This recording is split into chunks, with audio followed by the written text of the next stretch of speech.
Good afternoon. How's everybody? Good? All right. We're going to talk today about two of my favorite subjects, new startup ventures and creating them, financing them. But got to get a couple bit of housekeeping items out of the way. I don't work for a startup venture anymore. I work for one of the world's largest highly regulated public companies. And I need to tell you that AT&T is not generally involved in investing in startup companies, and it in no way is involved in providing advice for investing in startup companies. All the information I'm going to share with you today about the company is publicly available as of our last quarterly filings, and all the information I'm going to share with you today is my own personal opinion, and I think you'd probably prefer that anyway. So with that out of the way, I think the first question is, what on earth would an executive from AT&T have to share with you about cybersecurity? And let me kind of give some ideas behind that. If you know anything about the company, you know the core mission is connecting people where they live and where they work. And there's a saying inside the company, which is, ever since there was two people that had a secret that they wanted to keep over that network, we've actually been involved in cybersecurity for 140 years, long before it even had that name. We're entrusted with some of the most critical infrastructure in the world. Millions of businesses and consumers around the world depend on that operating in a secure, safe manner. So every morning when you wake up, you witness the dedication and capability of our internal teams to make sure the internet's still there. But you might not know the breadth and depth to which we are involved in cybersecurity beyond our own infrastructure. We do business with 3 million companies around the globe, almost all of the Fortune 1000. We are the exclusive operators of FirstNet, which is the nationwide network for first responders and law enforcement and fire and emergency services. We also run one of the largest IoT networks in the world. My group at AT&T is responsible for the AT&T Alien Labs Threat Research Organization, which does very deep and careful research about the threat actors and what they're up to. And we also offer a broad portfolio of security products and services to our public sector and private sector customers around the globe. And from that vantage point, we get a really good insight into what are the bad guys up to, what are the customers struggling with, and what are the myriad of vendors and partners in the ecosystem doing. And that gives me the ability to share some insight with you. And like the intro said, if that didn't convince you, I've actually been involved in creating security ventures, spent most of my career doing that. So I've, for those of you that are investors and startup operators, I literally have walked in your shoes. And what I'll try my best to do today is synthesize all those different viewpoints and give you the best advice that I can give you to help you be successful. All right. So you can't talk about investing in cybersecurity without addressing the rhinoceros in the living room. And this has been talked about a little bit today.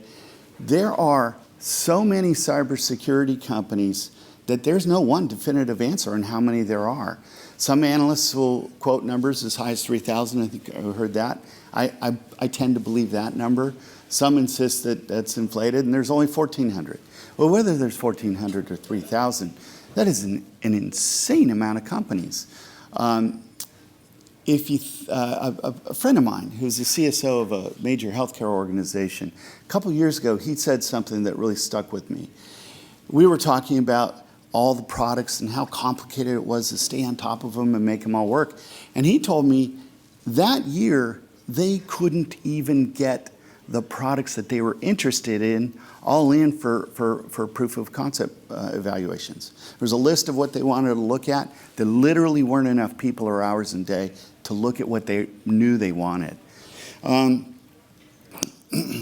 think about this, and I think about cable TV.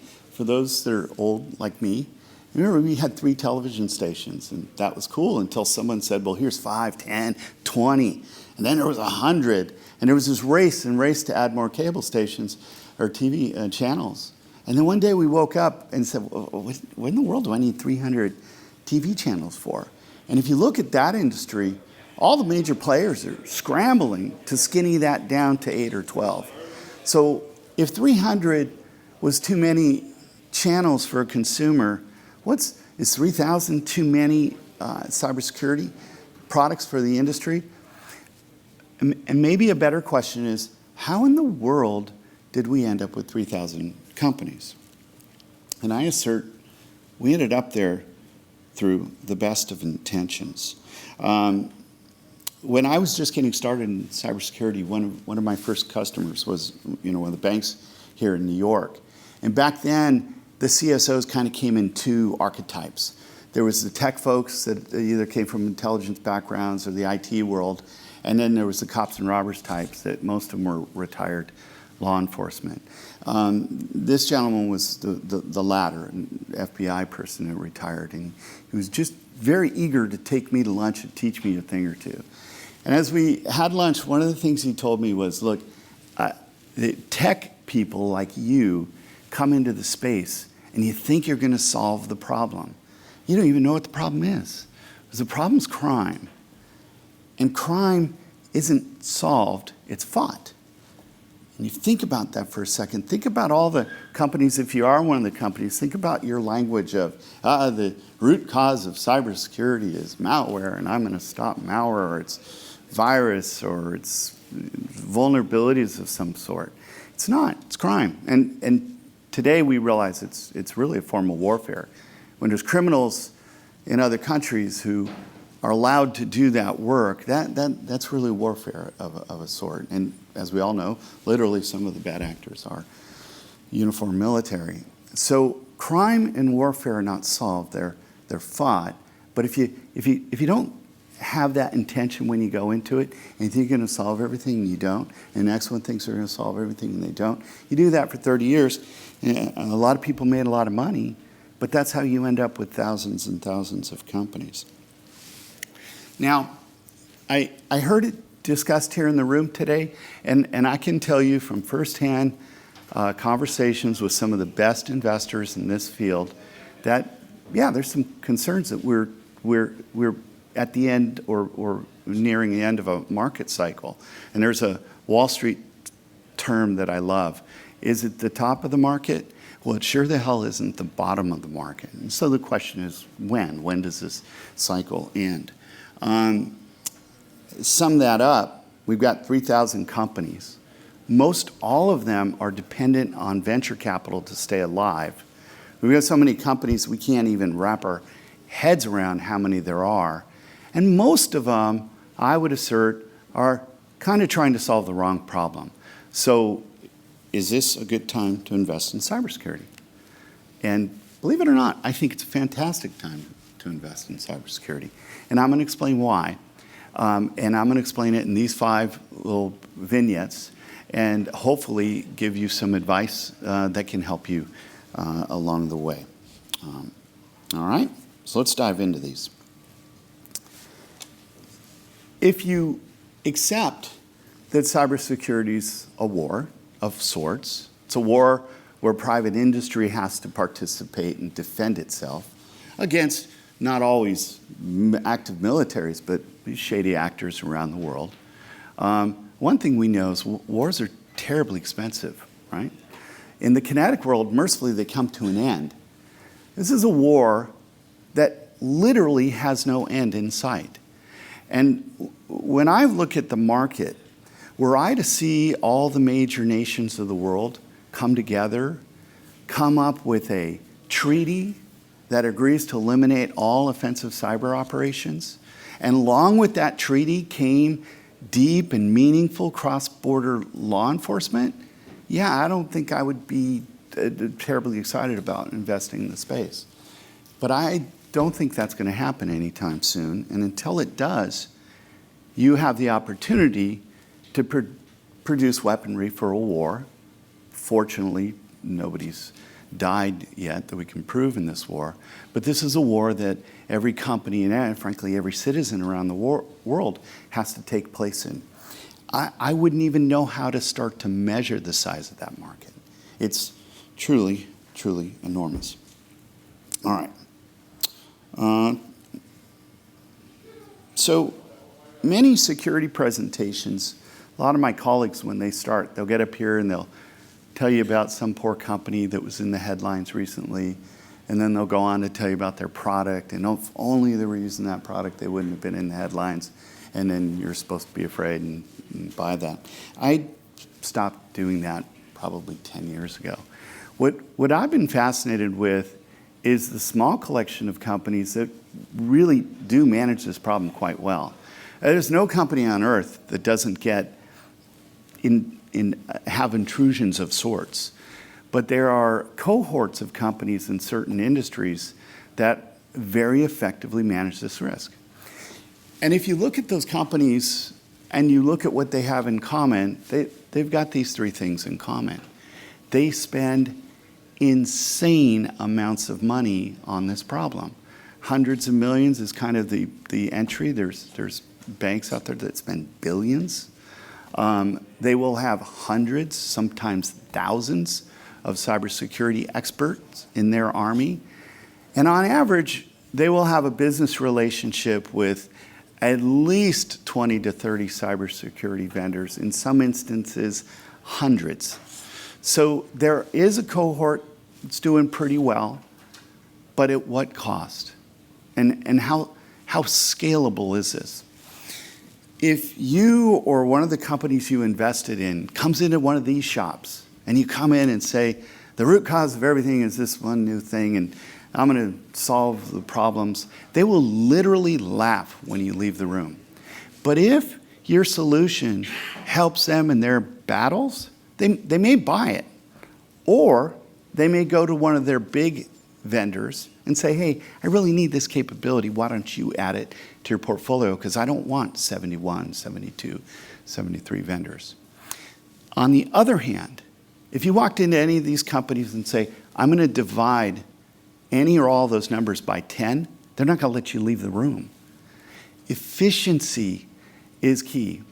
All wars are wars of attrition of sorts. It is imperative that my adversary spends more than I do. And so if this is what it's currently taking us to defend ourselves, we need some of those companies coming back in, helping us defend ourselves at the same level, much, much more efficiently. And guess what happens if you do that? You will also open the aperture on this market incredibly. The bulk of all the fortunes made in cybersecurity were made on the backs of the Fortune 500, or let's call it the Global 3000, and some very elite elements of DoD throughout the world. That is such a tiny little bit of all the companies out there are struggling. Now, all those companies buy. There's not even the smallest store you walk past on the way here has some, maybe a firewall, an antivirus, but they're not effectively fighting off cybersecurity. So if you can figure out, or your startups can figure it out, or you find companies that make it orders of magnitude more efficient, you can bring these things down market. And the folks down market need your help too. There's an intro there Lindsay mentioned. I was part of a company called Alien Vault. And our mission there was to take the very sophisticated threat detection that you would find in an AT&T or a global bank, package it up in a way that we could bring it down market. And you know what we found? We found that the people down market cared just as passionately about their business operations as do the giants. And the other thing we found is that the adversaries don't really care if you're giant or you're small, because many of these attacks are automated. And so if there's 1,000 small entities yield me the same results as one big, I'm going to go after them. So moving down market expands the market. It can only be done with efficiency. Next up, and myself personally, I care a lot about privacy for me, for you, for the world. And we've all bear witness over the last 10 or 15 years of very, how would I put it, undue care with our private information. And as a privacy expert, that really bugged me.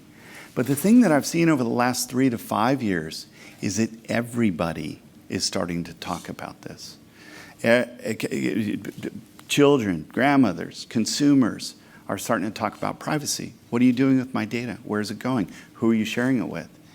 And once that happens, governments start talking about privacy. And so there is an entire new market within cybersecurity or adjacent to cybersecurity to help consumers protect themselves. And probably easier to access, and maybe more importantly, there is a market to help companies handle that information with the due care that it deserves. Many of these regulatory requirements are unbelievable in the potential impact that they carry with them. And they cut across the globe. As we've seen them roll out, we're starting to see a balkanization of the internet. The rules of operating in the internet in different regions of the world are different. And so now if you're a business that operates in every region of the world, you've got a problem. You've got to figure out how to operate everywhere without breaking the rules. And most of you in the room probably know this, but it bears repeating. GDPR applies to EU citizens, not where you're located, not where your servers are located, not where the transaction happened, EU citizens. So if you've got a server in San Francisco, you're headquartered in New York, and a transaction happens in a kiosk in Tokyo, and you are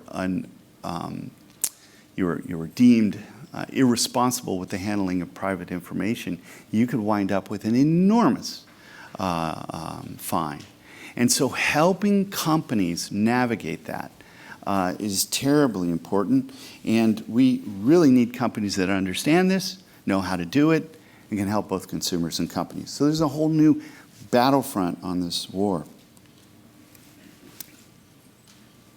Last point I want to discuss a little bit. And frankly, I wasn't surprised. So much of the discussion this morning was about consolidation.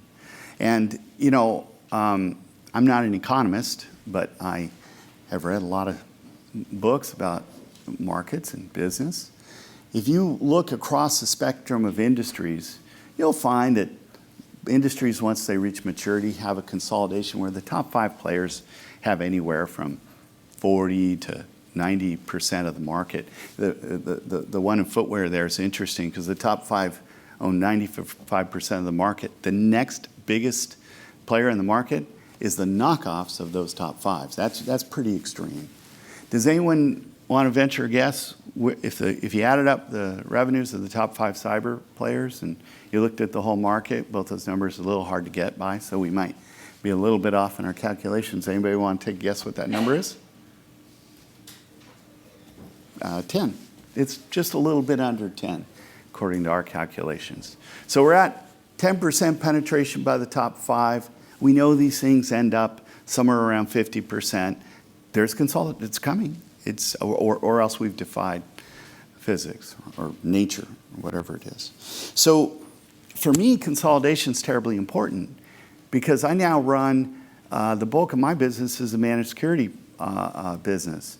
All the challenges that we have running security internal to our organization, I have that multiplied by all of my customers. The crushing burden of managing so many different products, making them all work together, the expertise you need, multiply that by all of the customers. So I, for one, am always looking for consolidation because it'll help the very core of my business. It'll help it scale, and it helps me from a cost perspective.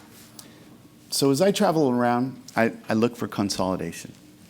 And these are the areas that I see it the most today. And I kind of have them sorted in the order here. The first is the so-called SOAR market. And this is a collection of technologies where a company like ours or a major bank would say, gosh, you know, I've got all these security products and I really wish they would work together more effectively as one, as opposed to these islands of various automation. So I would buy a SOAR product and I would have my teams glue them together and write automation that would allow things to be more effective. I don't believe this is how consolidation is going to happen. And the reason being, this is number 71, right? I got 70 products, and I got to buy this one. And this is adding programmers to my already stretched security teams. But I do believe the consolidators will utilize this kind of technology. So this technology in the marketplace means that somebody can consolidate. I don't think selling the nails and 2x4s makes everyone a house builder, but it sure helps somebody build a lot more houses.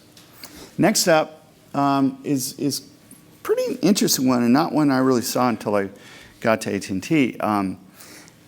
There are a lot of the security controls that we use today are now made available on the path between the endpoint and the target, wherever it is in the cloud, so-called cloud security controls. And if you think about the necessity of these, right? Back in the old days, people are on computers, on a LAN, connected to a data center, big perimeter around it, bad guys on the outside, good guys on the inside. That's blown up, right? I'm on this iPad, I need to do my work. Someone's on an airplane. You're not going back into the data center to do that. You might, but you're going to find it very inefficient. So cloud security offerings show up in the transport. So now as I transport from this iPad or from the laptop or from the desktop, I'm able to enjoy the benefits of whatever security controls. Well, once you do that, you've entered more or less of a closed garden. There's 50 security vendors I like, and they're all cloud services. It's going to be very hard to service chain 50 of those paths. So look at cloud security and its impact on the ability to provide heterogeneous solutions. It'll force a consolidation. Now, I think there's a lot of challenges there, because to really do the security, you have to be involved in the cryptographic chain, and a lot of companies aren't going to like that. Next, and probably the one that's most important, you heard my good friend Dov here from Cisco, and the portfolio that Cisco's putting together, the portfolio that Symantec's putting together, the portfolio that Palo Alto. We work with over 40 or 50 partners, so I apologize if I didn't mention them all. But all the big players are putting together portfolios of solutions, and they're going to come to market. And that's really going to test the innovative startup that has a little bit better version of what's in that portfolio. And if you're one of those companies, you aspire to be one of those companies, you've got to be really careful and figure out how that works. And the last, I would put, companies like ours have to come up with some form of consolidation in order for us to scale to our entire customer set. We do business with 3 million customers. Ultimately, I would like to provide security for 3 million customers. There's no way I can do that with the current economics that it takes to make one customer relatively secure. So anybody who's in the managed security space is going to be looking for and driving and probably innovating in this if they want to scale. Obviously, it goes without saying, if you invest in the company that becomes the platform for consolidation, well, you're really going to knock it out of the park. But when you do that, that's going to be, and there's only been a few of those in the history of mankind, so be very careful. The large vendors in every category have such an enormous head start in that. Okay, so wrapping it up. Advice, it's free. If it works for you, please share. Send me a gift on Christmas. If it doesn't, what were you doing listening to me? Advance the warfighter. Think of everybody who gets up and does cybersecurity as a warfighter. That war is going to be fought for long past when all of us have left the earth. Advance that warfighter's efficacy. Don't make their life harder. Don't come in and tell them you're going to make the problem go away. Understand that they're fighting, and you're there to help provide the tools. Focus on efficiency and effectivity. I know we need to use fear a little bit in marketing, but it's the people that are really good at this, they're not afraid. They are tired of writing big checks and trying to hire giant staffs and keep the machine running. Make it easier. Address the entire market, not just the elite. Frankly, if I were going to start a cybersecurity company, I'd probably start at the high end of the market as well, because those are very referenceable customers. And you land a few big ones, you can expand from there. But remember, the minute you do that, you may no longer really understand or be able to meet the needs of the broader market, because you're now serving the portion of the market that you do. Please, please, please protect privacy. For those of you that invest outside of cybersecurity, I think business models in companies that don't take this seriously are perilous. So I would be focusing on companies that help consumers and companies do this right. For what it's worth, right now, privacy and PII has such a negative connotation, and it doesn't need to be. I, for one, if I hear a founder of a big social networking company apologize and tell me they're going to protect my privacy, I personally don't believe that, and that's why I don't use those products. But if one of my cars were to crash, and one of the sensors that are on all the modern cars detects that crash, well, I certainly want that car and that car company to alert the first responders and help them find me. So there really are absolutely critical use cases for this stuff, but so much of it is misused and misaligned. There's a big market opportunity there. And finally, it always goes, be mindful and careful of consolidation. That would be true if you're making a new shoe company, but it's going to be true in cyber sooner than you'd expect. Thank you very much. It was a real honor to meet with everybody today. These ideas are, as the saying goes, when the facts change, I reserve the right to change my mind. So that's what I'm thinking today. It might be something different in the future. I invite a dialogue. Whenever I speak at an event where there's cybersecurity companies and startups, I don't have enough hours in the day to meet all of them. But if your cybersecurity startup really affects the cost and improves the efficacy, I really want to know about those. The others, send them my way, and I'll make sure the right people at AT&T get to look at them. And if you have ideas on these that can help me refine my thoughts, I genuinely and warmly invite a conversation. So thank you so much, and I wish you all great success in your endeavors. Thanks.